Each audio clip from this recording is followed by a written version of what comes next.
First of all, big thank you to everybody for all that's been said and done today. This has been a very important, very historic moment, and this is the development. It's not the beginning, but it's the development of an effective global alliance for Palestine. And I bear in mind the points that Chris Nynam made during the last session, in which we need to bring everybody in on the basic position of solidarity with the people of Palestine, because it is they who are going through the most appalling suffering at the present time. And I've just had a message from Chris Smalls, who's on the flotilla at the present time, and he says, "Thank you. Someone sent me a clip in the crowd. I appreciate it, brother." So somebody here sent Chris Smalls a message of us speaking about him. Well done. Thank you. We just have drone surveillance, and according to the news in Israel, they threaten to turn us around, which is a bit ridiculous, since we won't, and we literally wouldn't have any fuel to make it back to Italy anyway. So that's a very interesting conundrum that the Navy are going to face at the moment. And he says, thank you very much for the support and solidarity. And so I think we'll send that back to him as well, of course. I think the other point is that I've, as you know, been in Parliament a very long time, and I've sat through many, many excruciating contributions about the situation facing the Middle East and Palestine. And in true British tradition, somebody mentioned that this was all a problem created by the British mandate of the 1920s. It might even have been me that said that. So this immediately set people off on some amazing colonial imperial mentality where a few gunboats were going to be sent. Not sure what they were going to do when they got there, or who they were going to fire at, but they were going to be gunboats anyway, and that we would appoint a British governor for Gaza, and that would sort it out. That is some of the mentality you're dealing with.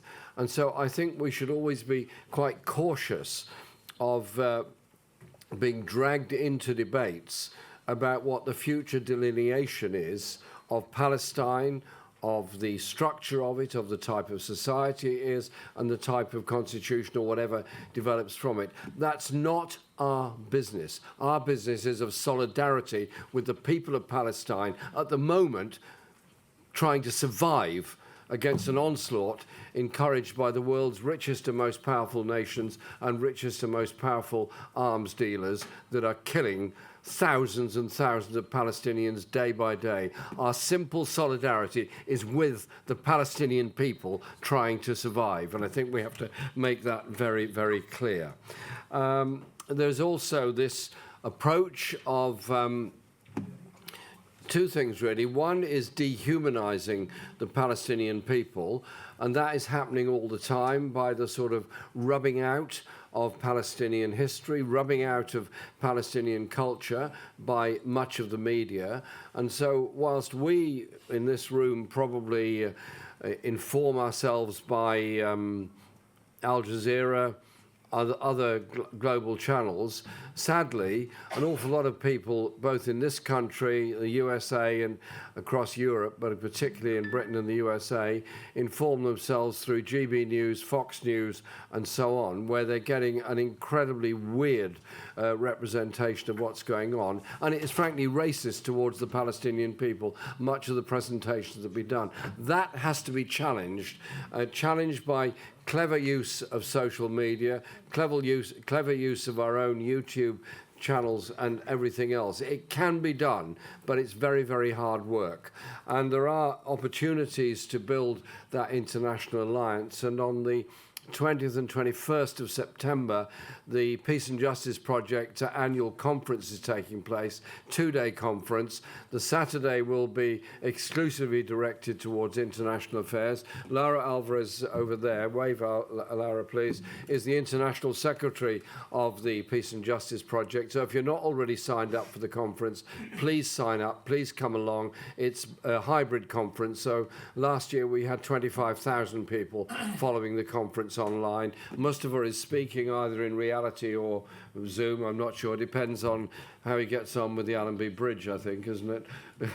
I think that's the thing that dominates your life these days, isn't it? It's called King Hussein Bridge now. Right. So please come along to that. The other thing I'd say is that solidarity also we have to extend towards people that are up against it in their own countries because they're trying to support Palestine. Think of all those very brave students all across the USA who undertook occupations, encampments and everything else. Many of them suffered grievously by either being expelled from their universities or their careers grotesquely marked down by the power of AI and everything else to track what people say and what people do. We've got to have a message to them that we also support those who express solidarity, whatever the risks they are taking as a result of it. And the attempt by particularly Israel and the USA to turn around the opinion in important neighbouring countries is significant.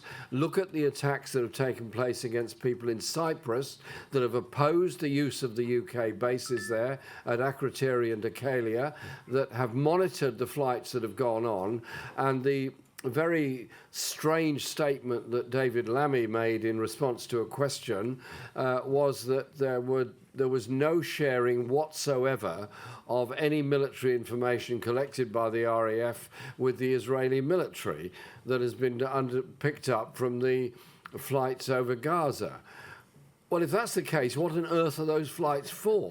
Where is that information going?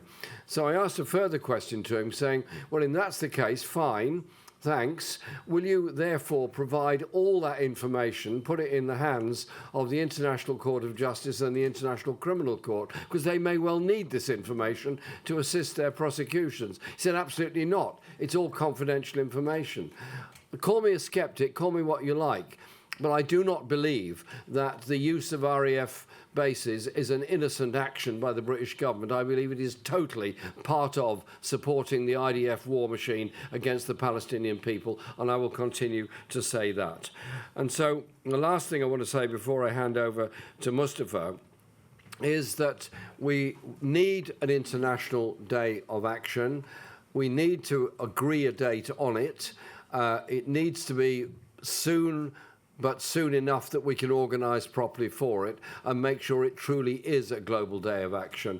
And over a few weeks, one can build up an amazing head of steam around the world saying, what are you doing on that day? What are you going to do on that day? Where will you be on that day? And it's a way of building up a very popular thing that goes with it. And if I may say so, our marches in London have been absolutely brilliant, but what's been missing is songs and music. What we need now is Palestinian music around the world as a way of mobilizing and motivating a whole generation that are coming to the whole Palestinian cause for the first time. Every generation has its enormous cause. My parents' generation was the Spanish Civil War. My youth was anti-Vietnam War. Later, it was the anti-apartheid movement, Iraq War, and so on. Every generation has a cause. There's a whole generation of young people over the world who are discovering the horror of the life of the Palestinian people and are very, very determined to do something about it. And I'm always amazed at the number of young people who, often not terribly political, who stop me on the street and say, Jeremy, I want to talk to you about Palestine. That, to me, shows that the message is getting through. But we've got to make sure it gets through a bit stronger, a bit louder, and a bit more completely. So let's set the date.